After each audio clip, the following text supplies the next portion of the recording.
Hai, Assalamualaikum warahmatullahi wabarakatuh. Ketemu lagi dengan saya Widya Novitasari. Ini kita pasti belajar matematika, oke? Pada kesempatan ini kita akan belajar tentang kesebangunan pada segitiga. Nah, ini juga merupakan lanjutan pada materi sebelumnya. Agar kalian tidak ketinggalan dengan apa yang saya share, maka ada baiknya kalau kalian klik like, komen, dan subscribe. Jangan lupa untuk bunyikan loncengnya.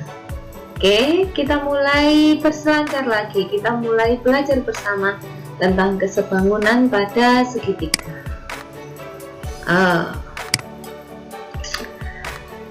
Dua segitiga dikatakan sebangun jika memenuhi syarat dua ini, ya. Sama pada kemarin juga ada syarat kesebangunan pada bangun datar. Syarat yang dipakai untuk segitiga yang sebangun juga sama. Yang pertama yaitu sudut yang bersesuaian sama besar dan sisi-sisi yang bersesuaian sebanding atau memiliki perbandingan sisinya sama. Nah, sini untuk membuktikan dua segitiga itu sebangun apa tidak, maka dua segitiga itu kan harus memenuhi dua syarat tadi. Sekarang kita lihat apakah dua segitiga ini memenuhi syarat. Ada segitiga ABC dan segitiga PQR. Diketahui juga setiap panjang sisinya ada dan sudutnya diberi tanda, ya. Jika kita lihat di sini, berarti ini si sudut A, ini ada lengkung 3, ini dia bersesuaian dengan sudut P. Karena tandanya sama, maka besarnya sudut A itu sama dengan besar sudut P. Nah, di sini saya tuliskan memakai 3 huruf. Sudut CAB sama besar dengan sudut RPQ.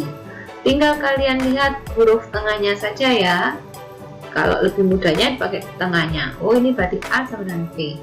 Kemudian sudut ACB, ini berarti yang ada lengkung 2-nya ini bersesuaian dengan sudut PRQ. Nah, ini sama besar, berarti sudut ACB sama dengan sudut PRQ karena di soal sudah diberi tanda yang sama. Kemudian sudut CBA ini diberi tanda lengkung 1. Pada segitiga PQR ini bersesuaian dengan sudut PQR. Ada tanda lengkung satunya di sudut Q, sehingga sudut CTA itu sama besar dengan sudut PQR. Satu syarat terpenuhi. Sekarang syarat kedua, apakah memiliki perbandingan yang sama untuk sisi-sisi yang bersesuaian? Kita lihat, sisi yang bersesuaian itu adalah sisi yang di depan sudut yang sama besar, kan itu ya. Jadi sisi AB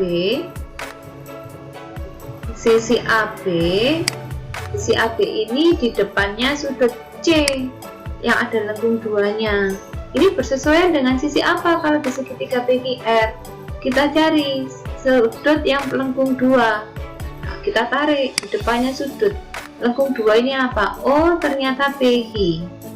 Jadi sisi AB bersesuaian dengan PQ. Kita bandingkan AB per PQ berarti sama dengan 8 per 4. Kita sederhanakan menjadi 2 per 1. Kemudian sisi yang lainnya, sisi AC ini ada di depannya sudut yang diberi tanda lengkung 1.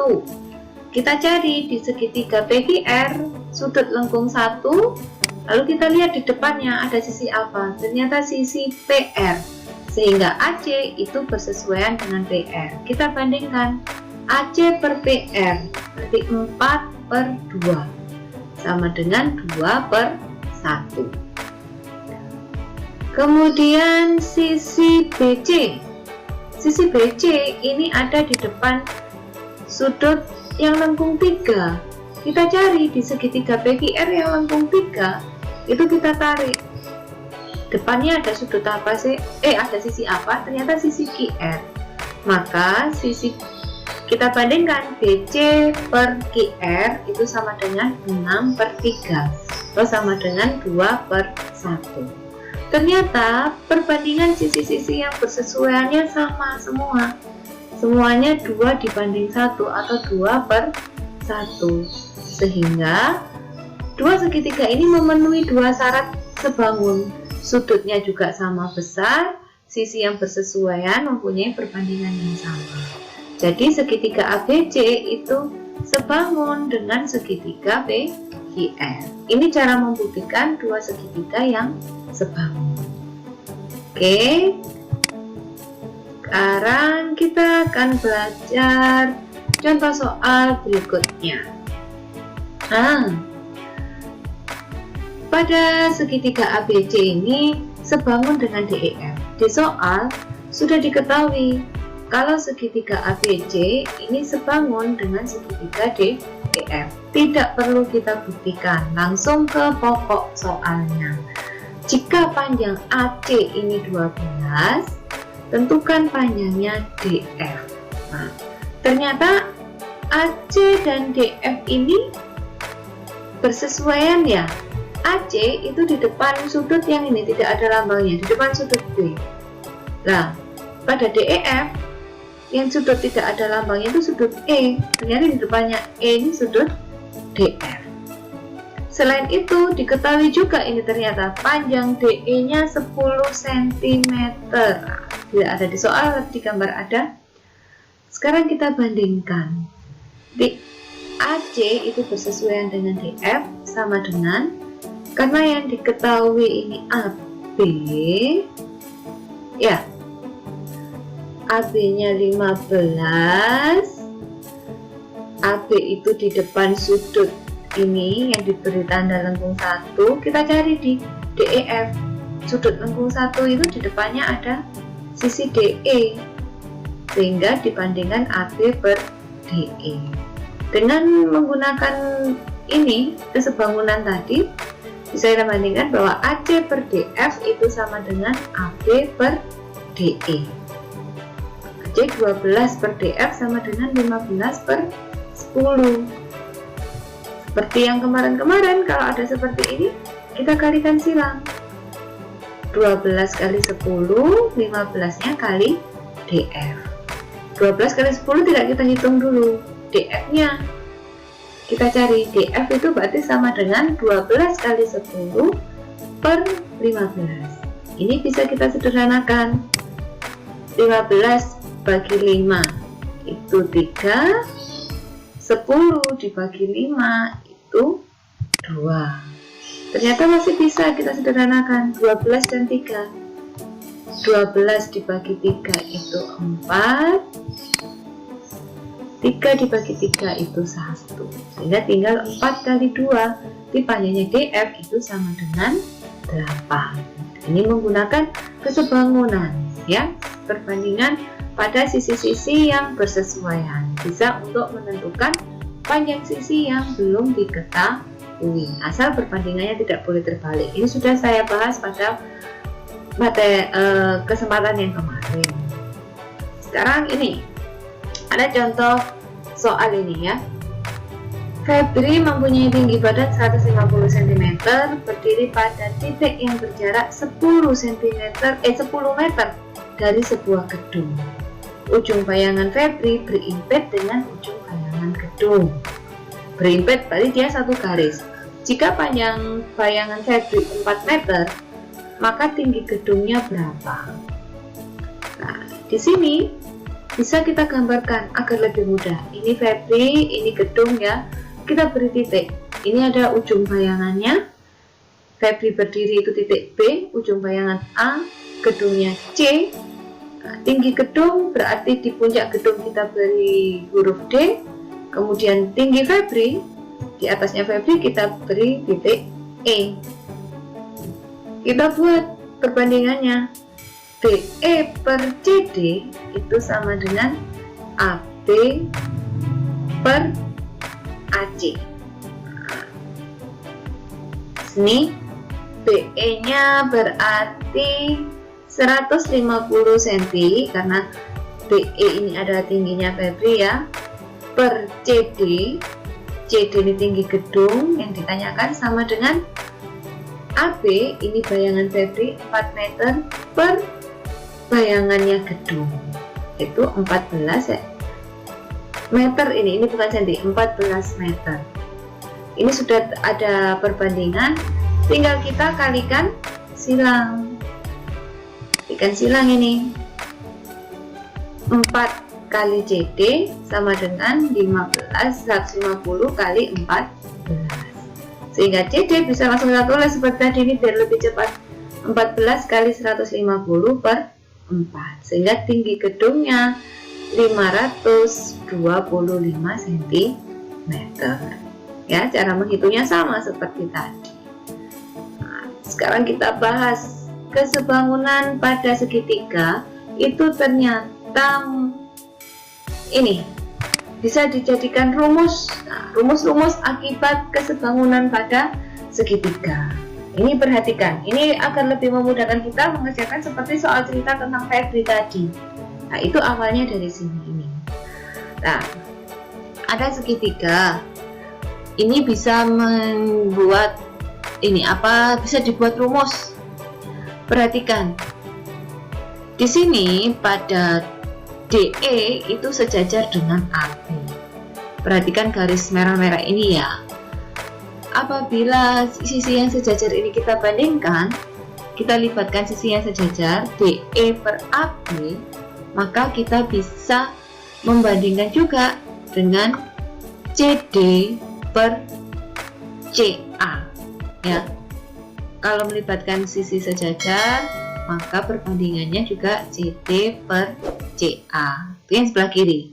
Sebelah kanan juga sama, DE per AB itu bisa juga sama dengan CE per CB.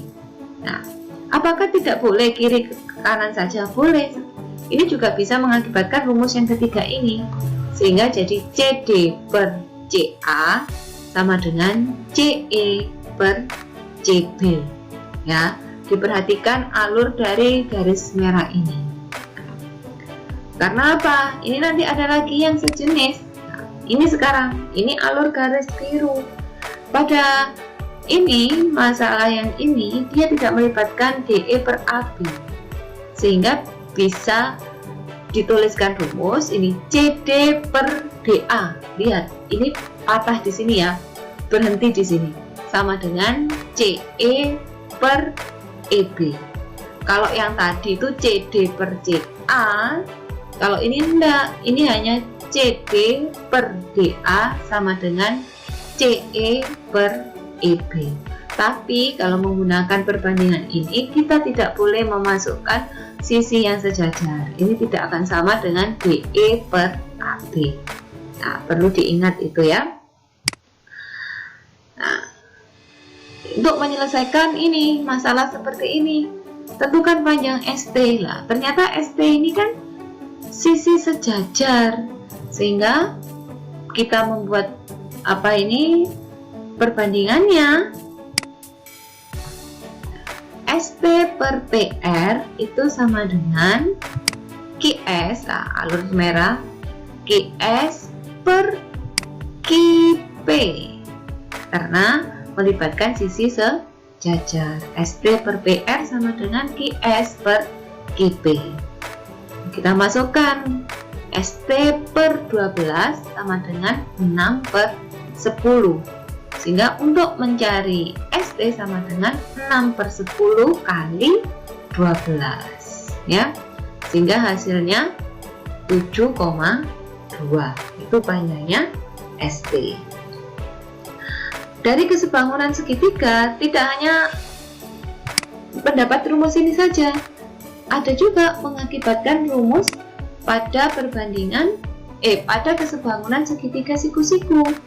Kesebangunan pada segitiga siku-siku ini, walaupun tidak diketahui semua sisinya, pada kesebangunan segitiga siku-siku ini kita cukup mengetahui sisi miring, maka kita bisa mencari panjang sisi tegak yang lainnya. Contohnya ini, tapi sebagai patokan, sebagai acuan, kamu harus tahu dulu mana sisi miringnya, bahwa sisi miring itu selalu berada di depannya sudut siku-siku. Jadi segitiganya nanti walaupun diputar bagaimanapun dengan acuan bahwa sisi miring itu terletak di depan sudut siku-siku, maka kamu tidak akan salah untuk menentukan mana yang merupakan sisi miring. Ini penting sekali kamu bisa menentukan sisi miring, karena nanti kita hanya butuh sisi miring ini aja, ya. Kalau melihat soal seperti ini, kamu harus tahu yang merupakan sisi miring itu yang mana. Ini untuk mencari panjang AD.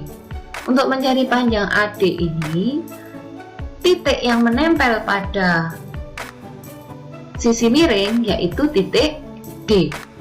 Sehingga perkaliannya pun menggunakan perkalian yang dimulai dari titik D. Nah, titik D ke B, kemudian kembali lagi ke D, lalu D ke C.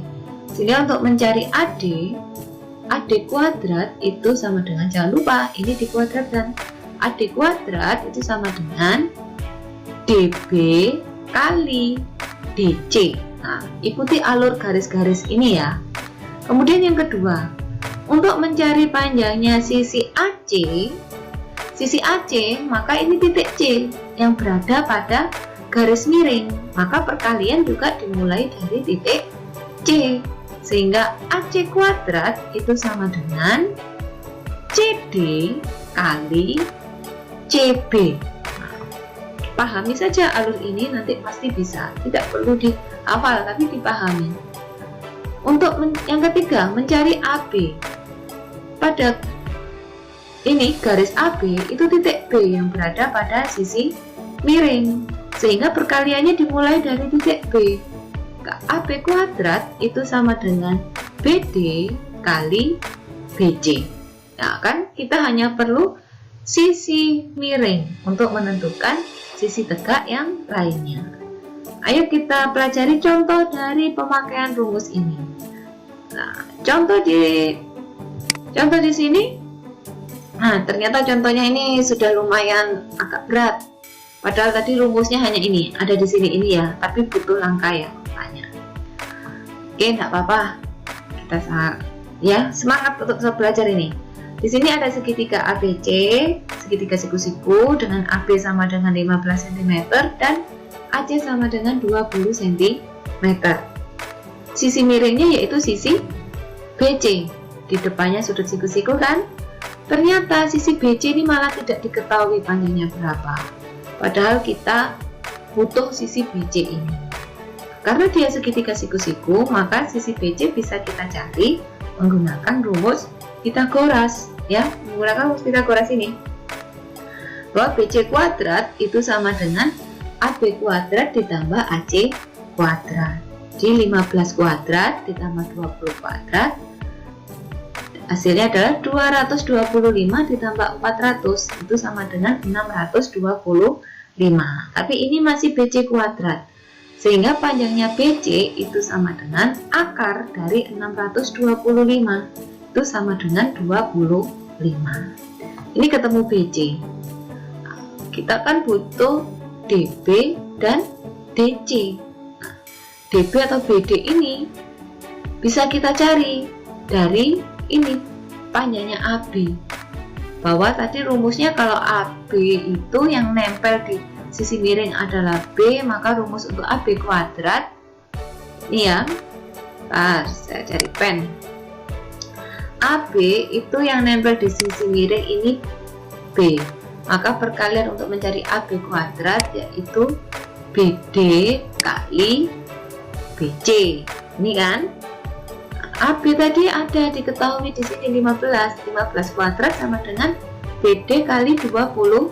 15 kuadrat itu 225 sama dengan BD kali 25 kan?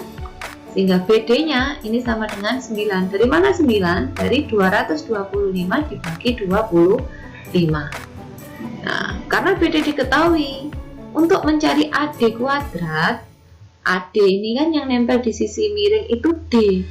Sehingga perkaliannya kan DB kali DC. Kita DB sudah ketemu, BD tadi. DC kan belum punya. Nah, ternyata DC atau CD ini bisa kita cari dari BC dikurangi BD. Jadi 25 dikurangi 9 sehingga sisinya sama dengan 16. Maka kita sekarang cari ke intinya, yaitu AD kuadrat itu sama dengan BD kali CD. Iya, yang lengkung saya taruh bawah ini.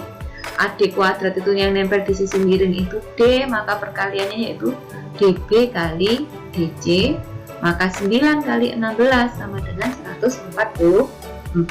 Jadi panjangnya AD itu sama dengan akar 144 sama dengan 12. Nah, ini penggunaan dari kesebangunan pada segitiga siku-siku. Oke. Ini demikian kesebangunan pada segitiga ya.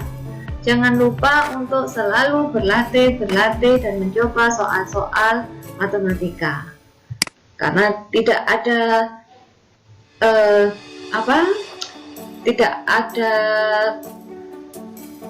orang yang berhasil tanpa latihan. Harus latihan terus agar bisa untuk menaklukkan semua soal matematika. Oke. Jangan lupa untuk klik like, comment, dan subscribe. Jangan lupa juga untuk bunyikan loncengnya. Sampai di sini belajar kita. Ketemu lagi pada materi-materi yang akan saya bahas selanjutnya. Wassalamualaikum warahmatullahi wabarakatuh.